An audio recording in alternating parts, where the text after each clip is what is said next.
Hi everyone, and welcome back to the Accent Decelerator, the online English course that is 10 classes long where you are able to reduce and eliminate your accent and speak more clearly and concisely. As you know, we've already gone through 8 classes before this. You're doing an amazing job. We're on class 9 today. There's 2 more classes left for you to really solidify this information. Before this class, we went over the alphabet in depth. We went over how different letters combined together make different sounds. We went over syllables, which are extremely important in reducing your accent. We went over other things like homophones, homographs, and homonyms. And of course, we went over the ED at the end of a word, decoding past tense verbs. In this lesson, we are going to be focusing on speed and rate of speech.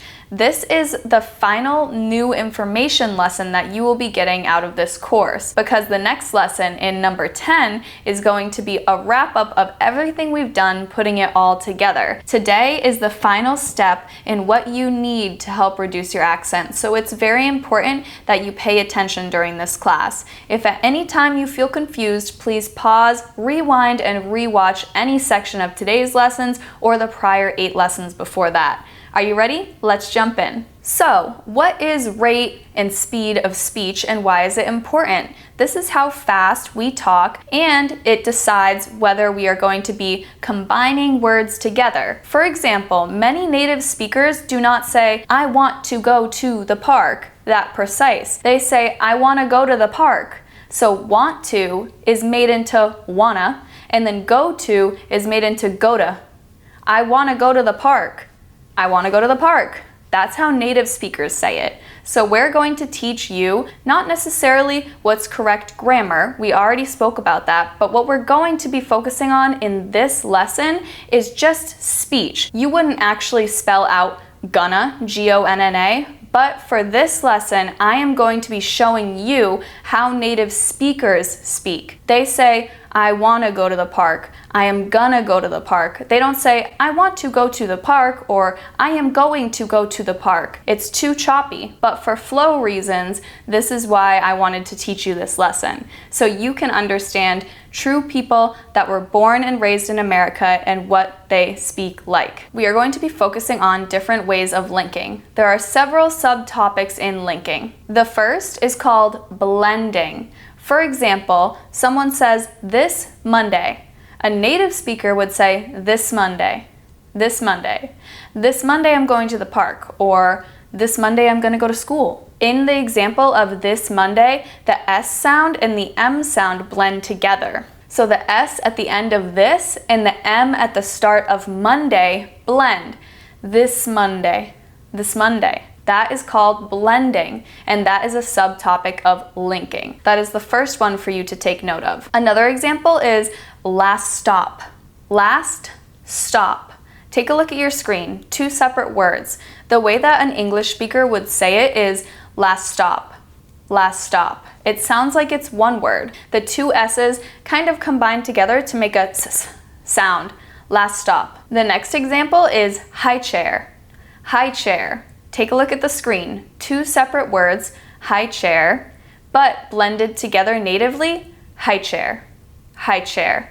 It makes the ch sound in the middle. High chair. I've given you a couple more examples on your PDF sheet. Make sure you're taking a look on that sheet because it is really important to today's lessons and all the rest of the lessons. The next form of linking is when a continuous consonant is linked with a vowel sound. Here are some examples. Green apple, green apple, green apple. The N blends with the A to almost make it sound like one word, green apple. But as you can see on your screen, green apple is 2 words. But someone may say, "I really want to eat a green apple." A green apple. It sounds like one word, but it's 2. My next example for you is cold ice. Cold ice. The D and the I form and it blends into the sound of one word. I'd like some cold ice with that. Cold ice. And finally, I have the example of red umbrella for you.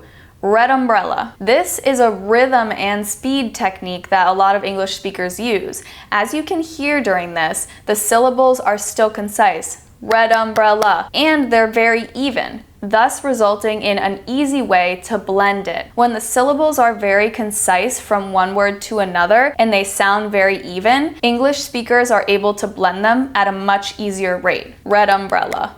Red umbrella. The next subtopic of linking I want to share with you is called co-articulation. This is when two sounds overlap on top of each other. Let me give you some examples. My first example is key lime. Key lime. Key lime. It is two words, as in I love key lime pie. Key lime, as you can see on your screen. But why is it considered a linking form of co-articulation? Well, this is because when you're saying key, normally, your tongue stays down in your mouth. Key. It's almost to the bottom of your mouth. Key. But when you say key lime, by the time you're at the end of the E sound, the tip of your tongue is already on the top of the roof of your mouth towards the front of your teeth, creating your mouth to be prepared to say lime. Key lime. Key lime. It's just easier to blend the words instead of going key lime. Key lime. The next example I have for you is quick trip. Quick trip. As you can see on the screen, two separate words. I went for a quick trip to the mall. Your mouth is already in the position to say the T sound of trip at the end of quick. Quick trip. Quick trip.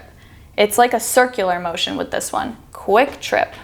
Quick trip. The next one that I want to share with you is best friend. Best friend. But when we say it, we blend it together as one. Best friend. The ST blends into the F. Best friend. Do you hear how it blends into one? There's no separation between the words when speaking them fluently. The next subtopic of linking is called assimilation. This is when the sounds are completely changing. When blended together, they make a completely new sound. My first example for you, good job. When separated out, these words sound separate. Good job. But when put together, listen closely. Good job. Good job. It just sounds like G-O-O-J-J-O-B. Good job. Do you hear how it links together as one? My next example for you is did you. Did you. Did you. Links together to sound like did you. It almost sounds like D-I-D-J-U.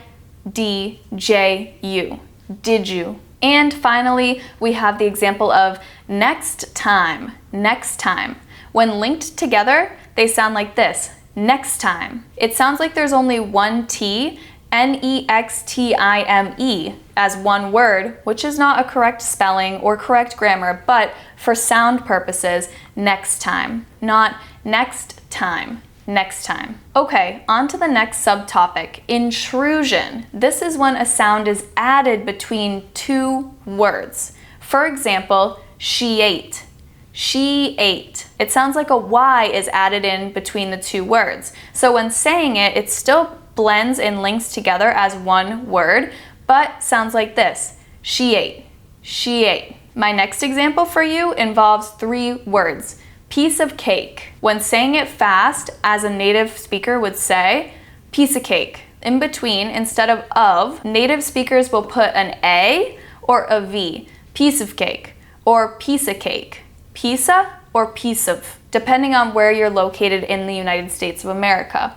A lot of places in the South would say piece of cake. A lot of places in the North would say piece of cake. Next up, we have Ellison. This is when we are omitting sounds altogether. For example, the word slept in. The reason the T would be omitted from creating a sound is because it's wedged between two consonant sounds. So when a native speaker would say this, they would say slept in, instead of slept in, slept in. Okay, the next one, I don't know. This is a very common one that you probably already knew English speakers blend. I don't know turns into I don't know. Essentially, the whole word has multiple sections that are omitted. The T sound is dropped with the word don't, and at the end of no, the W is not carried on as long.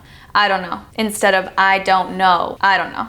And finally, the last example I have for you is I'm going to. 3 words, I'm going to. This is commonly changed to I'm gonna instead of I'm going to. The to is typically completely dropped and an A is put on the end as gonna.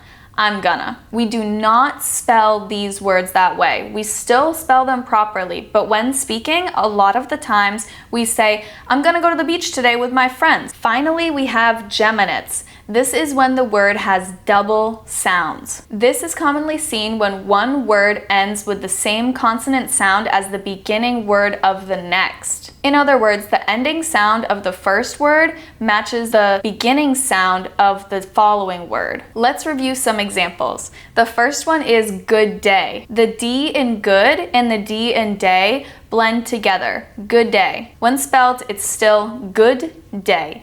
Have a good day. The next example is black coffee cup. Black coffee cup. Black coffee cup. There are multiple areas that these words are linked. At the end of black and the beginning of coffee, the CK and the C blend together. Black coffee. And then with coffee and cup, the E at the end of coffee and then the C at cup blend together as well. Black coffee cup. Black coffee cup. And the P sound at the end is completely omitted. Black coffee cup. The final example I have for you is social life. Social life. When blended together, it sounds like this. Social life. The two L's blend together. The first one at the end of social and the next one at the beginning of life. I have a really big social life out here in New York City. That's a great example. Great work with this. Should you want to go ahead and pause this video and rewind and re-watch certain sections, now is the right time to do it. Should you want to continue on with me? Feel free to. I would recommend you pause and rewatch and then continue on during your second round through this video because this can get confusing and this is very important because this is how native speakers speak. Now we're going to work on integrating this into practice. I'm going to be reading off a paragraph like I always do. I want you to refer to your PDF and follow along with me as I read. As you follow along, pay attention to any bold words you see within the paragraph. These are words that are showing signs of linking, which is all the things that we just reviewed in this lesson. Go ahead and think about them and watch these words as I speak to see how they link together and what type of linking technique they are using. Do not feel like you need to memorize these linking techniques, but it is important that you're able to identify the fact that they are linking and blending together. Okay, so I'm going to look at my computer, you're going to read your PDF, I will read out loud first, and then we will go from there. This Monday started off as a good day. After a quick trip to the grocery store, I'm gonna meet up with some friends to enjoy our social life, including one of my best friends, Lauren. She ate a delicious meal at her favorite restaurant and we congratulated her with a good job on her recent promotion. It's always great to celebrate each other's successes. Now we're planning a movie night for later this week to continue enjoying our social life together. Okay, I read that at probably 3/4 of native speed. Now I'm gonna read it one more time, but a bit quicker, because this is our final lesson where you're really learning a lot of new material. The next lesson is the most important because we're going to be putting everything together, but for today, I want to give you a taste of it. I'm going to read this off, but quicker. This Monday started off as a good day. After a quick trip to the grocery store, I'm going to meet up with some friends to enjoy our social life, including one of my best friends, Lauren. She ate a delicious meal at her favorite restaurant, and we congratulated her with a good job on her recent promotion. It's always great to celebrate each other's successes. Now we're planning a movie night later this week to continue enjoying our social life together. This is normally how fast native speakers will speak. For me, I do typically speak a bit slower and more concise, but a lot of people who are born and raised in America speak very quickly. So it's important for you to be able to understand at this speed. And eventually, you'll be able to speak at that speed too with a reduced accent through this course. Now I want you to pause this video, read through this paragraph 3, 4, 5 times out loud. Practice linking the words, go slow at first and then get quicker each time. Go ahead and pause the video and do that. Okay, great job today. That's it for lesson number 9. You did an amazing job. This is a very difficult part of the course, and I want to congratulate you because you only have one more class left until you're finished with this accent deceleration course. I'm so glad that you're here, and as always, please write down your questions for our 1-hour live sessions that we will be holding once per week. Please also feel free to reach out to us on our social media outlets, Instagram, YouTube, Facebook, Facebook, WhatsApp, wherever you can find us. Send us a message if you have any questions or comments. We love to hear from you, and if you have any ideas for future videos that you want to listen to, please send those to me as well.